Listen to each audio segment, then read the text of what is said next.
Hello everyone, स्वागत है आपका एक और नई वीडियो में। और आज की इस वीडियो में हम आगे के 10 क्वेश्चन करेंगे 71 से 80। अगर आपको इस क्लास की पीडीएफ चाहिए तो उसका लिंक मैं डिस्क्रिप्शन में दे दूंगा, वहां से जाके डाउनलोड कर लेना। ठीक है, तो बिना टाइम वेस्ट किए स्टार्ट करते हैं। आज का पहला क्वेश्चन देखो हमारे यहाँ पे क्या बोल रहा है। पहला क्वेश्चन बोला है कार्डियोलॉजिस्ट का रिलेशन अगर दे रखा है हार्ट से रिलेटेड। भाई कार्डियो मतलब मैं जानता हूँ हार्ट, हार्ट से रिलेटेड। तो कार्डियोलॉजिस्ट है और हार्ट से मैं क्या समझ सकता हूँ, हार्ट की स्टडी करने वाले को कार्डियोलॉजिस्ट कहते हैं। तो चीरोप्रैक्टर किसे कहते हैं? देखो चीरोप्रैक्टर कहते हैं जॉइंट्स की स्टडी करने वाले को। ठीक है। अच्छा यहीं पे ये भी समझो, देखो कार्डियोलॉजिस्ट वो होता है पर्सन जो हार्ट की स्टडी करता है। अच्छा study of heart, study of heart को क्या कहते हैं? स्टडी ऑफ हार्ट को कहते हैं अपना कार्डियोलॉजी। स्टडी ऑफ हार्ट को हम क्या कहते हैं? कार्डियोलॉजी। उसी तरीके से स्टडी ऑफ जॉइंट्स को क्या बोलेंगे? उसको बोलेंगे एर्थ्रोलॉजी। ठीक है, एर्थ्रोलॉजी। अगर इससे रिलेटेड कहीं बीमारियां जो आती है ना जॉइंट से रिलेटेड, उसको हम बोलते हैं अर्थराइटिस। अर्थराइटिस, तो ये याद रखना। जॉइंट्स की स्टडी को हम बोलते हैं एर्थ्रोलॉजी। उससे रिलेटेड प्रॉब्लम्स को कहते हैं जोड़ों में दर्द वगैरह, उससे रिलेटेड अर्थराइटिस। और जो पर्सन उसके बारे में स्टडी करता है उसको हम क्या बोलते हैं? चीरोप्रैक्टर बोलते हैं। ठीक है, याद रखना ये बातें। अच्छा डर्मेटोलॉजी इससे रिलेटेड होता है। अगर हम स्किन की स्टडी कहते हैं उसको डर्मेटोलॉजी बोलते हैं। और जो इसकी स्टडी करता है उसे हम डर्मेटोलॉजिस्ट कहते हैं। तो जॉइंट्स ही एक अच्छा सा एक अलग ही है, जिसकी स्टडी को तो हम आर्थ्रोलॉजी कहते हैं, लेकिन जो उसकी स्टडी करता है उसको हम चीरोप्रैक्टर कहते हैं। अलग ही दुनिया में जी रहा है। खैर इसका आंसर ऑप्शन नंबर डी, चीरोप्रैक्टर ऐसा पर्सन होता है जो जॉइंट्स की स्टडी करता है। ठीक है, तो ये सारी चीज़ें आपको पता होनी चाहिए, क्योंकि ये दूसरे एनालॉजी में क्या पता यही पूछ ले। अब क्वेश्चन नंबर 72 देखो। स्पोक का रिलेशन रखा है व्हील के साथ। भाई ये जैसे व्हील है ना, तो उसके अंदर ये जो लगे हुए रहते हैं ना, इन्हें हम बोलते हैं स्पोक।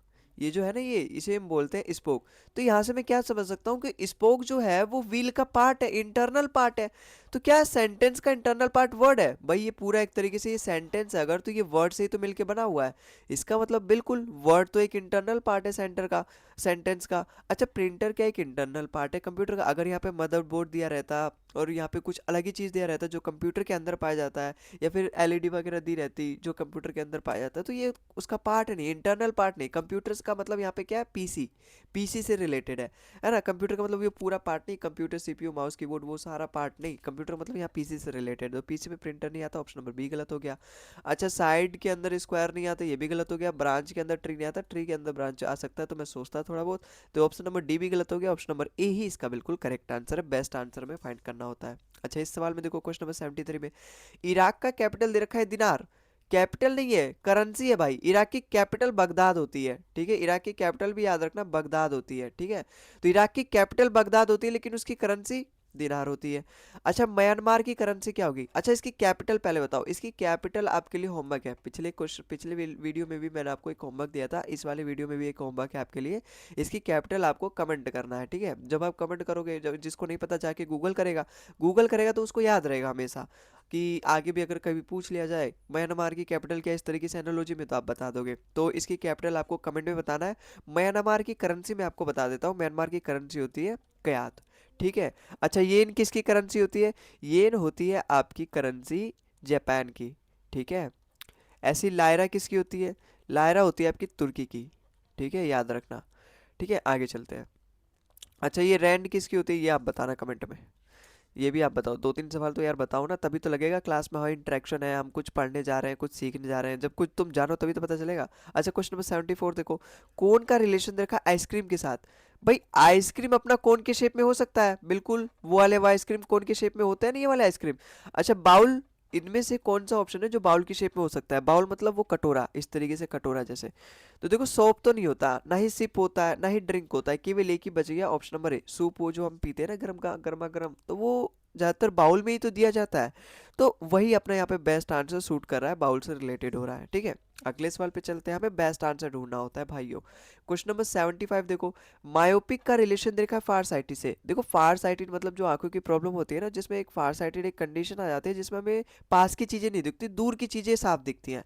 फार फार मतलब दूर की चीज़ें, और साइट मतलब हमारी आई साइट। तो फार साइट मतलब दूर की चीज़ें हमें साफ दिख रही है, और मायोपिक मतलब हमें पास की चीज़ें साफ दिख रही है, दूर की चीज़ें साफ नहीं दिख रही। तो ये दोनों एक दूसरे के अपोजिट है भाई। यहाँ पे पास की चीज़ें साफ दिख रही है, यहाँ दूर की चीज़ें साफ दिख रही है, दोनों एक दूसरे के अपोजिट है। तो मुझे ऑप्शन में से भी ऐसे ढूंढना है कोई दोनों एक दूसरे के अपोजिट हो। देखो फेमस मतलब तो फेमस है जो जिसे बहुत लोग जानते हैं, ऑब्सक्योर मतलब जिसे बहुत ही कम लोग जानते हैं, उसके 2-4 फ्रेंड नहीं होंगे जो उसके बारे में जानते हैं। तो ये वाला सही हो सकता है, अपोजिट है भाई, एक बिल्कुल ही पॉपुलर है, पूरे देश में छाया हुआ है, एक केवल अपने गली में भी नहीं छाया हुआ है। तो ये एक दूसरे का अपोजिट हो सकता है। अच्छा, कंफ्यूजन और चैप्टिक दोनों का मतलब होता है कंफ्यूजन, तो ये गलत हो गया, दोनों का एक ही मीनिंग है। अच्छा, पोस्टपोन और सस्पेंड का भी एक ही मीनिंग है। सस्पेंड मतलब भी कुछ समय के लिए निलंबित कर देना, खारिज कर देना, रोक देना। अब पोस्टपोन मतलब भी यही होता है कि उसको आगे के समय के लिए पोस्टपोन कर देना, एक ही मतलब बन रहा है।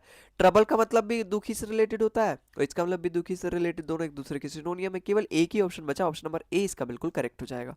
अगले सवाल पे चलते हैं। ये तो बहुत ईजी है, क्वेश्चन नंबर 76 देखो।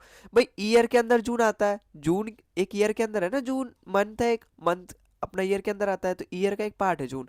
तो क्या वीक का एक पार्ट है थर्सडे? वीक के अंदर आता है थर्सडे? बिल्कुल आता है। क्या अप्रैल के अंदर मंथ आता है? बिल्कुल नहीं। क्या वीक के अंदर कैलेंडर आता है? बिल्कुल नहीं। क्या ईयर के अंदर सेंचुरी आता है? बिल्कुल नहीं। केवल एक ही ऑप्शन बड़ा अब बचा, एक ऑप्शन नंबर ए इसका बिल्कुल करेक्ट हो जाएगा। अगले सवाल पे चलते हैं। अगला सवाल देखो यहाँ पे क्या बोला, क्वेश्चन नंबर 76। चेसिस का रिलेशन दे रखा है यहाँ पे कार से। देखो चेसिस मतलब क्या होता है, जैसे अगर ये अपनी क्या है, ये अपनी कार है ना, तो ये वाली जो पूरी बॉडी है, ये पूरी बॉडी है, इसी को बोलते हैं चेसिस। मतलब वो पूरी बॉडी जिसमें हमारी जो कार है एक्चुअली में टिकी हुई है, या फिर उसका जो अ, एक ढांचा है जिसपे वो कार का शेप एक्चुअली में, उसका स्ट्रक्चर, एक तरीके से आप ऐसे समझ सकते हो। उसके अंदर फिर मशीन लगता है, पेट्रोल डलता है, फिर ड्राइवर बैठता है, फिर स्टेयरिंग घूमता है, तब जाके वो चलती है कार। लेकिन उसका स्ट्रक्चर वो इस तरीके से होता है, उसका एक तरीके से स्केलेटल होता है, अपना चेसिस बोलते हैं। ठीक है, तो ये स्केलेटन किसका होता है? स्केलेटन एक तरीके से किसका स्ट्रक्चर होता है? बॉडी का स्ट्रक्चर होता है, बोन्स का तो नहीं होता। बोन्स तो अपने आप में एक स्केलेटन ही है। ऑर्गन्स भी नहीं होगा, स्पाइनल कोड भी नहीं होगा, पूरी बॉडी का एक तरीके से ढांचा, जिस तरीके से स्केलेटन बोलते हैं उसी तरीके से कार के ढांचों को हम क्या बोलते हैं? चेसिस बोलते हैं। याद रखना, प्रीवियस ईयर से सारे क्वेश्चन उठाए मैंने, प्रीवियस ईयर में आया हुआ है ये, और फिर से आ सकता है। क्वेश्चन नंबर 78 देखो, नेफ्रोलॉजी का रिलेशन रखा है किडनी से। भाई किडनी की स्टडी को नेफ्रोलॉजी बोलते हैं, ऐसा क्यों? क्योंकि किडनी एक बहुत बड़ी, बहुत इंपॉर्टेंट ऑर्गन है, ठीक है। अब उसमें ना कई तरीके के ऐसे नसें पाई जाती हैं, छोटे छोटे वीन्स पाए जाते हैं, जिन्हें हम नेफ्रॉन्स बोलते हैं, ठीक है। तो उन्हीं की स्टडी को हम नेफ्रोलॉजी बोलते हैं, तो वो किडनी में पाए जाते हैं, तो किडनी की स्टडी को हम ओवरऑल नेफ्रोलॉजी बोलते हैं।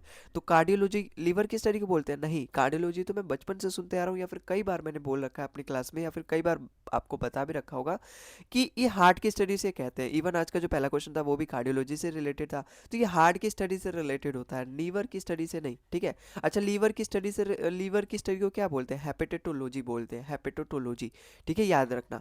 ऑप्थेल्मोलॉजी हम आइस के रिलेटेड बोलते हैं, आइस से रिलेटेड बिल्कुल ऑप्थेल्मोलॉजी होगा, ऑप्शन नंबर बी इसका बिल्कुल करेक्ट हो जाएगा। पैथोलॉजी अपना टिश्यू से रिलेटेड नहीं होता, बिल्कुल नहीं। अच्छा, टिश्यू से रिलेटेड फिर क्या होगा बताओ? टिश्यू से रिलेटेड होता है हिस्टोलॉजी, ठीक है, याद रखना मेरे भाई, ये मैंने आपको बायो में भी पढ़ाया है, चैनल पे जाके सर्च करो, बायोलॉजी, बायोलॉजी में मैंने पूरा टिश्यू चैप्टर एकदम अच्छे से पढ़ाया, प्लांट टिश्यू, एनिमल टिश्यू। उसमें मैंने आपको बताया था टिश्यू की स्टडी को हिस्टोलॉजी कहते हैं, ठीक है। केवल मैं रीजनिंग के मॉक सॉल्व नहीं करवाता, या फिर ये नहीं, केवल मैं मैथ्स नहीं पढ़ाता, नाम चैनल भोलू मैथ्स, लेकिन सारी सब्जेक्ट्स आपको यहाँ पे मिलेंगे। अच्छा, जूलॉजी क्या प्लांट से रिलेटेड? नहीं, जूलॉजी तो एनिमल से, जू मतलब एनिमल, एनिमल जहाँ पे रोक लेते हैं, तो एनिमल से रिलेटेड हो गया। प्लांट्स की स्टडी को हम बोटनी बोलते हैं, या फिर बायोलॉजी, बायोलॉजी भी नहीं, बोटनी बोलते हैं, ठीक है। तो ये गलत हो गया, तो ऑप्शन नंबर बी इसका बिल्कुल करेक्ट हो गया। ऑप्थेल्मोलॉजी हम आई की स्टडी से बोलते हैं रिलेटेड। अच्छा, ग्लूकोमा, ग्लूकोमा एक कंडीशन होती है जो आई से रिलेटेड होती है, प्रॉब्लम इशू क्रिएट हो जाती है। तो अर्थराइटिस किससे होगा? अर्थराइटिस अपना इससे होगा, जॉइंट से होगा। मैंने आपको अभी 2-4 सवाल पहले बताया, आर्थरोलॉजी, आर्थराइटिस और चीरोप्रैक्टर। तो आर्थराइटिस अपना जॉइंट से रिलेटेड होगा। अच्छा, लीवर की स्टडी से रिलेटेड क्या बोलते हैं? हेपेटोलॉजी। अच्छा, एक और प्रॉब्लम होती है, जैसे यहाँ प्रॉब्लम दे रखा है ना, आई से रिलेटेड प्रॉब्लम ग्लूकोमा है, अर्थराइटिस जॉइंट से रिलेटेड प्रॉब्लम प्रॉब्लम है। तो लीवर से रिलेटेड अगर प्रॉब्लम आपको देखने को मिले, तो हेपाटाइटिस, जिसमें एक तरीके से यहाँ पे वैसे इन्फेक्शंस हो जाते हैं हमारे लीवर में, ठीक है, तो ये गलत है। खैर, आर्थराइटिस अपना लीवर के रिलेटेड नहीं है, लेकिन इससे एक प्रॉब्लम आप जान लो, हेपेटाइटिस कई बार पूछ लेता है। ईयर से रिलेटेड प्रॉब्लम आप एक और याद रख लो, कई बार ये भी पूछ लेता है, ओटिटिस, ठीक है, ओटिटिस, ठीक है। तो बाकी ये याद रखना है। तो आर्थराइटिस तो अपना ईयर से रिलेटेड नहीं है, केवल एक ही ऑप्शन जॉइंट से रिलेटेड है, अपना ऑप्शन नंबर बी इसका बिल्कुल करेक्ट हो जाएगा। अगला सवाल देखो, यहाँ पे फैन का रिलेशन दे रखा है इलेक्ट्रिसिटी से।